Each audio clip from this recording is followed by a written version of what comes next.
Hey there, welcome to another video. Today we're diving into a common problem that can arise when working with Rust and its package manager Cargo.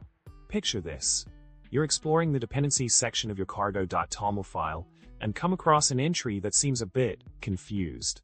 It's specifying a comparison requirement that looks like an equality, but without a clear version number. This kind of underspecified equality comparison requirement can leave you scratching your head, wondering what it really means.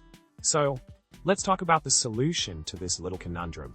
While the Cargo documentation might not shed much light on this situation, a peek at the semver crate, which Cargo depends on, reveals some interesting insights. When it comes to the equal sign operator, here's what the semver crate tells us. Equals i.j.k means exactly version ijk. Equals i.j is like equals i.j.0, I, j plus 1.0. and equals I is equivalent to equals I.0.0, I plus 1.0.0.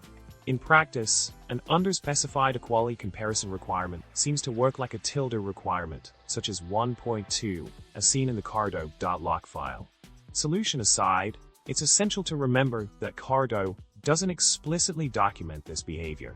It's always safer to rely on well-formed and documented version requirements to avoid any unexpected surprises down the road. So, when in doubt, opt for clarity and precision in your dependency declarations to ensure smooth sailing in your Rust projects.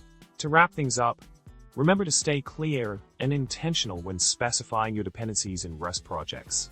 With clear and well-defined version requirements, you'll save yourself from potential headaches later on.